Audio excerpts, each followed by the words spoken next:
How we doing, guys? Pardon me. The fly I'm going to tie for you here this evening is what I like to call the clan Zulu. What this fly is, it's an adaptation and a few different elements taken from a couple of different patterns, one being the clan chief, one being a Zulu, and then what I've done is I've taken a couple of techniques and filler applications that the famous Stan Headley uses, and I've put them all together in the one fly, and this is what I've come up with. And as I say, I'm calling it the Clan Zulu. Over the last 2 weeks, myself and Chris Gordon, if you follow my channel you'll know who Chris is, good friend of mine, great fisherman, good fly tyer, and Chris came up with his own Zulu, I came up with this Zulu. We've put the two of them to the test, and these, there's no doubt about it, these flies are catching a lot of fish. So they are a lot of fish. We fished them up north in the Highlands, we fished them down in the Galloway Hills, and they have caught on Saturday there in the Galloway Hills. These style of flies were responsible for about 90% of all the fish caught. So they were. So I've said before on this channel, I'm not interested in tying flies that's going to give people the wow factor. What I'm wanting to do is tie flies, show you flies that whenever you go fishing, you're going to catch a lot of fish. Right, sorry, before I go any further, hook that I'm tying on is a hook-kamasan B175, tying with black tinsel. What I've done there, I've tied on 6 strands of yellow grow blade floss, and now on top of it I'm going to add 6 strands of red glow bright floss. Lock that in right down on top of the yellow. Now this is the clan chief element of the fly, the red and yellow tail. Now with a clan chief you would maybe trim your tail back there somewhere, but with this I'm going to leave the tail longer. So I'm going to leave the tail at least the length of the shank of the hook, something like that. Alright, trim that away. I'll tidy the body of that fly up right now.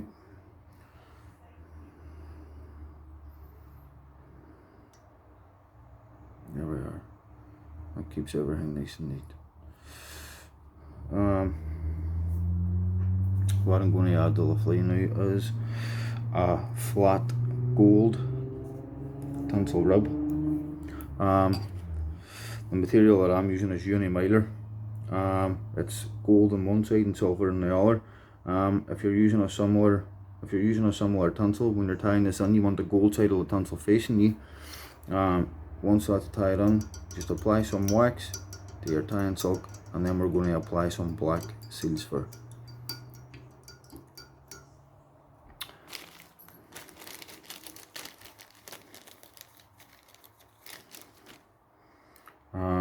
When you're dubbing your seal's fur onto your tying silk, you want to make sure that it's dubbed on nice and tight, just so as that it makes winding your flat tinsel up the body whenever your palm-red hackle is applied. It just makes it that wee bit easier if it's nice and tight. So it does. That might not be enough, just another wee tiny punch more. Oh. Try that again.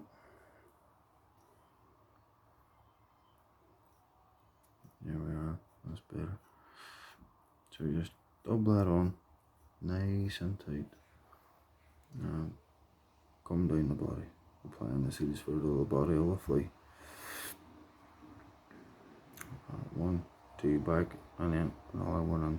Now what I'm going to apply to the fly, the first hackle, the palm-red hackle, is a red game cock hackle. Now this is the Zulu part of the fly. Now in a traditionally tied Zulu, Zulu's tied by a palm-red hen hackle. Okay, the reason that I'm not doing a palm-red hen hackle on this is because on the head of this fly there's two hackles, two very, very soft feathers. So there is. And the reason that I tie in the cock hackle on the body is so that when you're two soft head feathers, when you're stripping the fly through the water, they're enveloping down over the body of the fly. If that was a palmered hen hackle, whenever your paw, whenever on your paws, between your strips through the water, with a hen hackle, a palmered hen hackle, you'll not get as much of a spring back, whereas with the palmered cock hackle, it just springs your two head hackles back just slightly, that wee bit better, and what it results in more movement in the fly in the water. So it does. Tying in your gold rib, generally 3 turns is usually enough. 3 at a maximum push, 4, but 3's generally what I would be aiming for. Any hackles that are sitting forward, just pull them back and lock them in. So what I mean, see if that was a palmered hen hackle, when you're stripping that through the water, it's going to close right down, and when you stop stripping, it'll open back up slightly. But with the palmered cock hackle, the two soft feathers at the front, they'll envelope the full fly, and then because that's a cock hackle, it'll make them spring back open again. Gives the fly maximum movement in the water. That's what I find anyway. You just trim away the excess of your flat tinsel. Trim away the excess of your palmered hackle. Keep the scissors, just a slight gap in them, run it right under the body, trim. Perfect trim every time.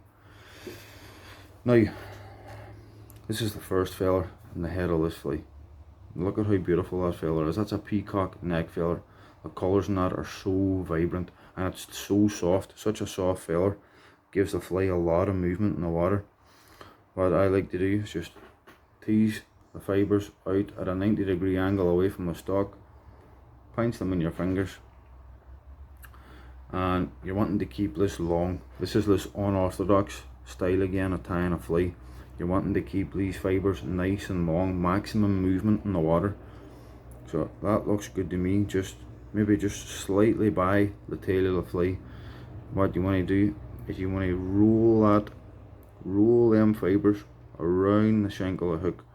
Take your tying silk, pinch it between your finger and your thumb, and just pull it down over. That locks them in, and then just 1 or 2 extra turns just for security. And then what you can do is you can maneuver the fibres so that they're sitting in the position that you want them to be sitting in, nice and evenly around the fly. And then just repeat the process. Same again, another pinch on the other side of the feather. Tear that off, and it's the same again. Just match. Sorry, I forgot to trim away that excess. Getting ahead of myself here. So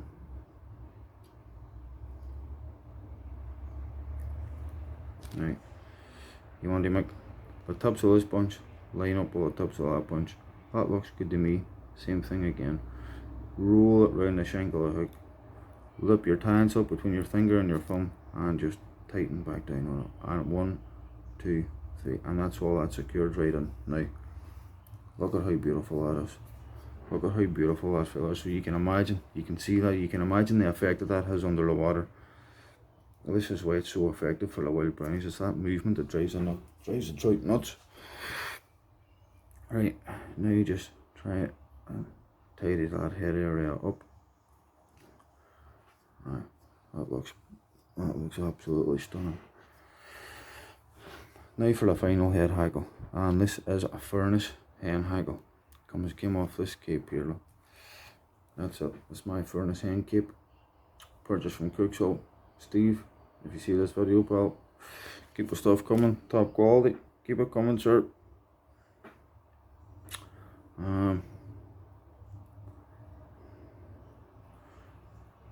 Just lock that in and try and get at least a minimum of 4 turns out of this.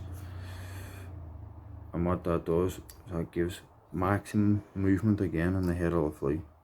So it does.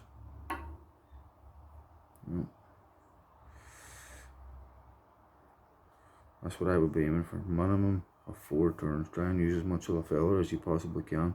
Now, if you're watching me tie this, you might be thinking that these hackles, the size of hackles that I'm using that are far too big. But believe me, see, this seems to be what's doing the damage. Over the last few weeks when me and the muckers have been away fishing, these have proven to be absolutely lethal. Chris, if you follow my channel, you'll see Chris features on it quite a lot. Chris tied up with one of his own patterns too. What we're going to do is we're going to do a video of the two of us. He's going to tie his favourite fly, I'll tie my favourite fly. Give each other a bit of abuse, having a laugh and a giggle on that. So keep an eye out for the video. It'll be one to look out for. But over the last 2 weeks, we've put these flies to a test. Chris put his to a test, and I put mine to a test, and there's no doubt about it, guys. These catch a lot of fish. Over the last couple of weeks, our fish count has been crazy. We're catching crazy numbers of fish. So we are. That's not me trying to bum me and the muckers up or what. I'm telling you the truth. The evidence is there in the videos. We're catching a lot of fish. We're doing really well, and that's what I'm doing. These is the flies that we're doing well on. These flies that I'm tying for you and trying to show you. But anyway, right, here's 3 turns I will finish. 1, 2, 3. There we go. Right, because I've come up slightly too far in the eye there, what I would usually do, I would usually apply another whip finish, but I've just came slightly too far forward in the eye. So what I'm going to do is I'm going to trim that off there. I'm just going to apply a nice generous dab of varnish. So but essentially that's the fly tied. Now, and there you are. Look, you can see that. You can see the colour that peacock neck filler adds to the fly, and also how soft it is. That combined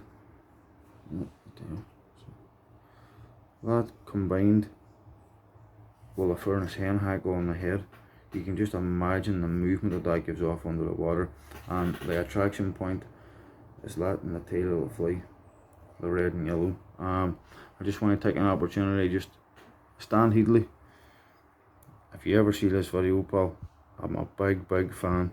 I've adapted some of Stan's techniques there on that fly, a couple of elements from a couple of his patterns. One thing that I can guarantee any brown trout fisherman's fly box that you go into anywhere in the world, you could nearly guarantee that one of Stan's patterns is in there. So Stan, I'd just like to say thanks, pal, for everything that you've done for fly fishing for brown trout, and please, buddy, keep it coming. Thank you very much. Right, that's it, guys. That's my clan Zulu. Hopefully be back in the hills again on Saturday, and if I am, there'll be another video showing whatever fishing action happens. But until then, guys, thanks very much for watching, and tight lines.